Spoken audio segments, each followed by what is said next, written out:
In this lecture, we'll cover 7 transmembrane helix or 7 TM receptors. Signal transduction results in a physiological response to the presence of a specific molecule. Signal transduction pathways follow a similar course and can be viewed as molecular circuit. So such circuit starts by a release of the primary messenger. Certain stimulus triggers the release of signal molecule, which is a primary messenger. Next step is reception of the primary messenger. Protein receptors on the cell membrane bind to the primary messenger, while the primary messenger itself does not enter the cell. Receptors are membrane-spanning proteins.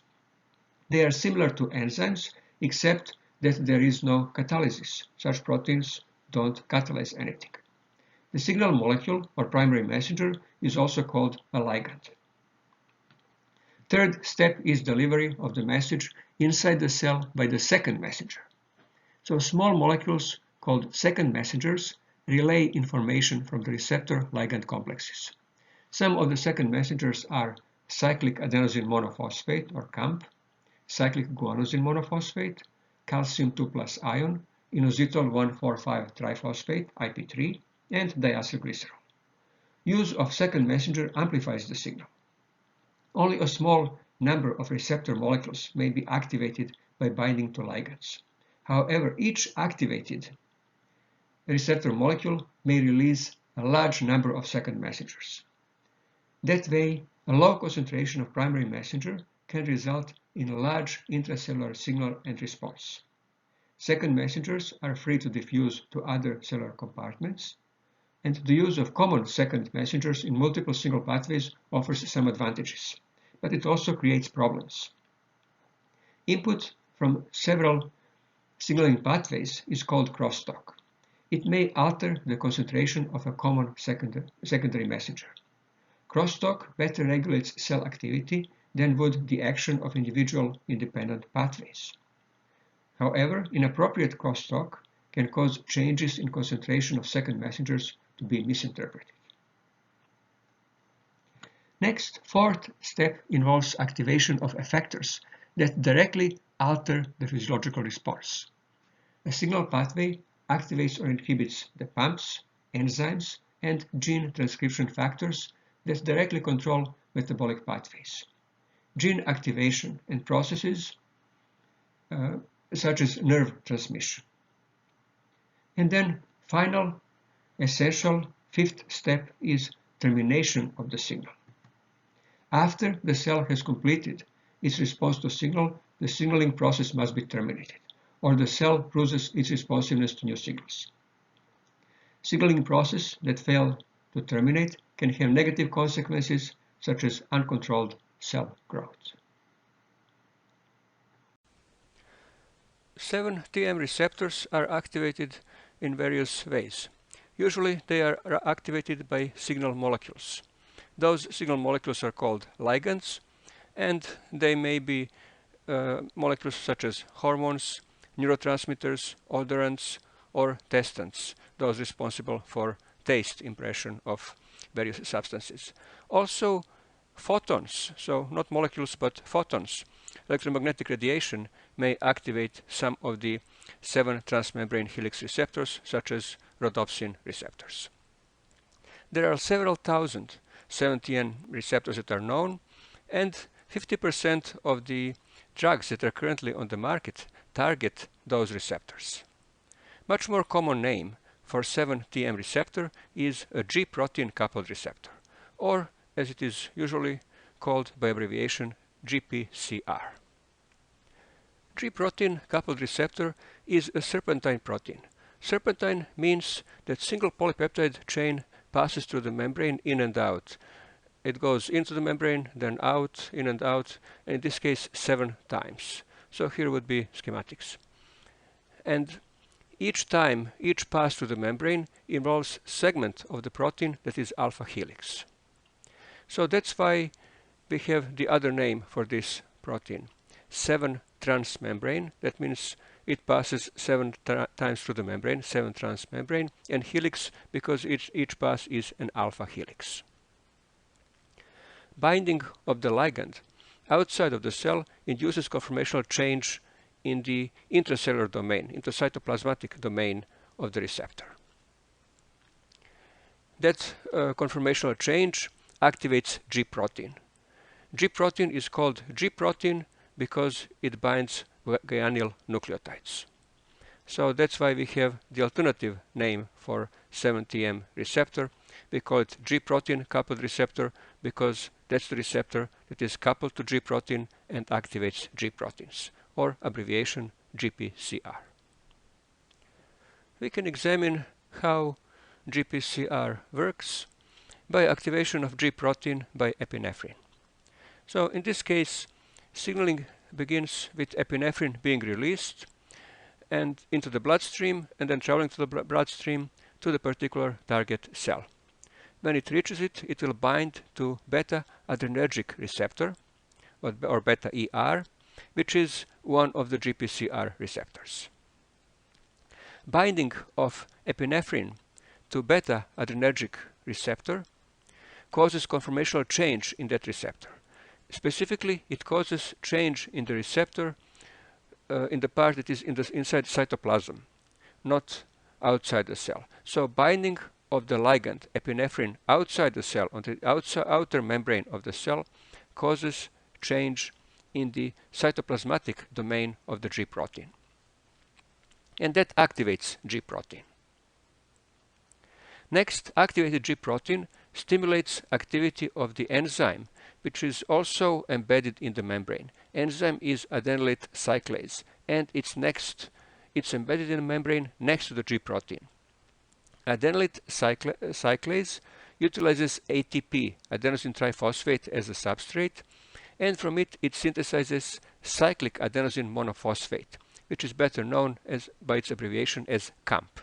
So the end result is synthesis of CAMP. So as epinephrine binds to the beta AR receptor, at the end, as a result of activation of G protein, CAMP is synthesized, and that's the molecule that is released into the cell, into the cytoplasm.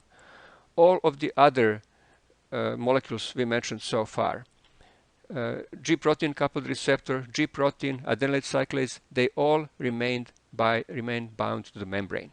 Only CAMP is now free to be released into the cytoplasm, and that's actually the second messenger. That's the one that actually carries signal into the cell.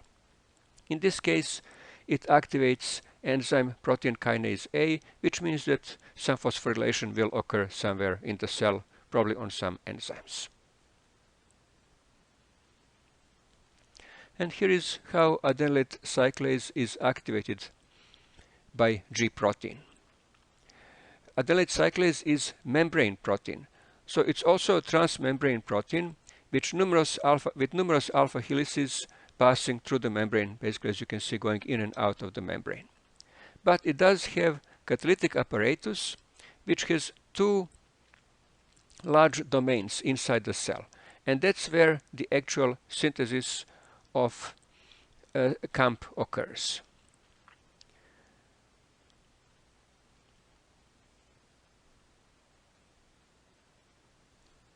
In the unactivated state, G protein is a heteropolymer. It's a trimer composed of alpha, beta, and gamma subunits. G alpha subunit binds the nucleotide, and the nucleotide is guanosine diphosphate, or GDP. So that's in the unactivated or the resting state. Once hormone attaches to the receptor, in this case epinephrine, it will cause alpha subunit to change its conformation and to exchange GDP for GTP. So conformational change will result in binding preference, so that it no longer can tightly bind to GDP. It will release it and it will bind to GTP. As it binds to GTP, alpha subunit dissociates from beta-gamma dimer because it no longer has affinity for beta-gamma dimer. And that's shown in this illustration. So alpha subunit bound to GDP is shown in red, beta subunit in blue, and gamma in yellow.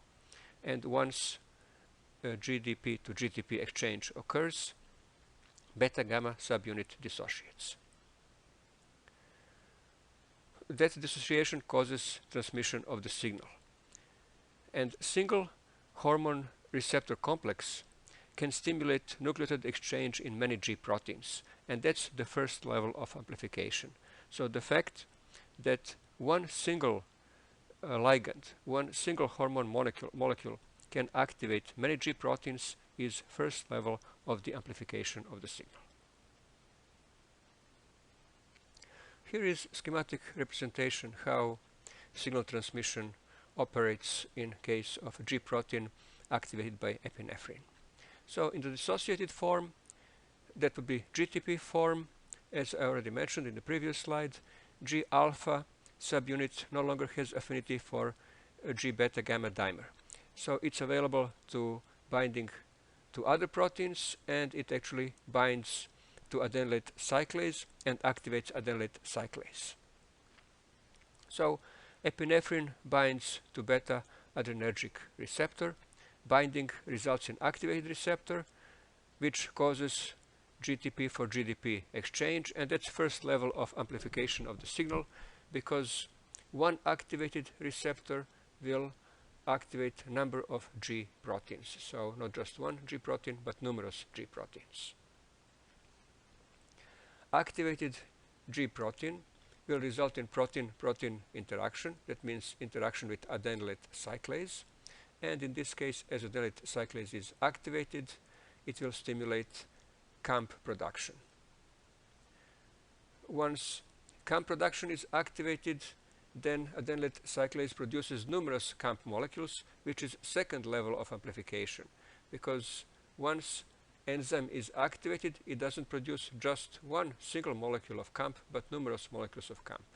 So at the end, binding of single molecule of epinephrine will result in release of large number of molecules of CAMP into the cytoplasm of the cell. So overall, two levels of amplification.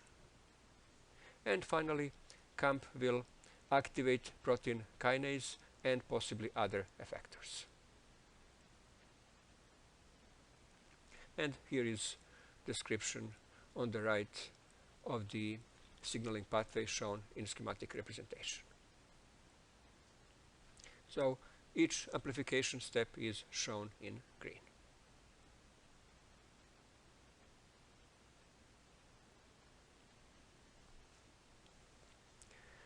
So CAMP stimulates phosphorylation of target proteins by activating protein kinase A. That's the chemical effect. As you probably know, epinephrine is released in response to stress. It's fight or flight response. So binding of epinephrine at cellular level will actually cause fight or flight response. That means all unnecessary processes will shut down, and those that generate energy will be operating. So some examples of effects would be that CAMP stimulates production of ATP, enhances degradation of storage fuels, increases secretion of acid by gastric mucosa, leads to dispersion of melanin pigment granules, diminishes aggregation of blood platelets so that blood can flow faster, and decreases opening of chloride channels. So most of those effects are due to activation of protein kinase A, pKa. pKa is tetramer, contains two regulatory and two catalytic channels, and so this is R2C2 complex. Binding of CAMP to regulatory channels releases catalytic chains, and they are active on their own. pKa acts by phosphorylating serine or threonine residues, so hydroxyl groups of serine or threonine residues in target proteins, and that alters their activity. pKa also phosphorylates two enzymes that lead to breakdown of glycogen and inhibition of further glycogen synthesis, so that more glucose is available for synthesis of ATP. pKa also stimulates expression of specific genes by phosphorylating a transcription activator. It's called the CAMP response binding or CREB protein. And so that illustrates that signal transduction pathway can extend all the way into the nucleus to alter gene expression.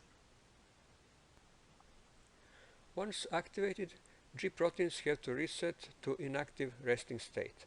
Otherwise, they would constantly be firing and sending signal past the time when they should be doing that. Signal that doesn't terminate is actually a problem, it's pathological condition. So termination is necessary. And it occurs by two mechanisms explained in these two final slides. So G-alpha subunit actually has intrinsic GTPase activity, which means that it hydrolyzes bound GTP to GDP and inorganic phosphate. So that means that that once activated and once GDP is exchanged for GTP, then alpha subunit has internal clock that immediately starts ticking. So once it's bound to GTP, beta gamma subunit has dissociated, alpha subunit has been attached to adenylate cyclase and is activating it. At the same time, clock is ticking. And GTP can survive only for so long because alpha subunit is actually an enzyme that hydrolyzes GTP to GDP. And it will hydrolyze it within seconds to minutes. Once GTP has been hydrolyzed to GDP, then alpha subunit no longer has affinity for adenylate cyclase and will dissociate from it. That in turn will stop synthesis of CAMP because adenylate cyclase on its own doesn't have enzymatic activity, it is not active and will no longer convert ATP to CAMP. Finally, G-alpha subunit will reassociate with G-beta gamma subunits and will regenerate inactive heterotrimeric protein. So this is shown, illustrated here below. So adenylate cyclase associated with GTP has intrinsic ATPase activity and with water will hydrolyze GTP to GDP and inorganic phosphate. That will result in dissociation of alpha subunit from adenylate cyclase, shown in orange, and reassociation with beta gamma subunits. And here is explanation. Here is the caption for the illustrations. How the dissociation of alpha subunit from adenylate cyclase and reassociation with beta gamma subunits works.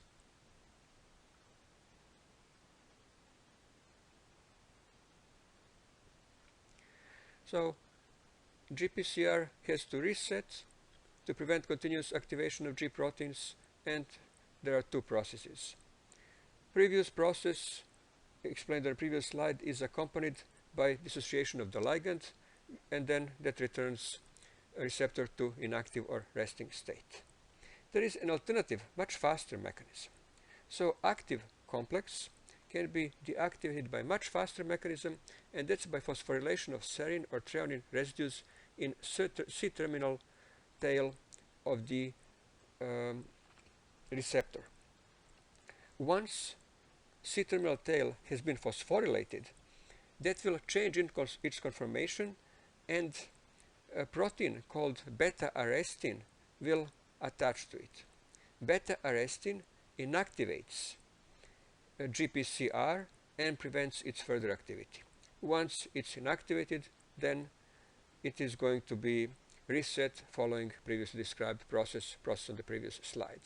This process involving beta-arrestin is much faster, so it allows for faster inactivation of GPCR. This concludes lecture on GPCR.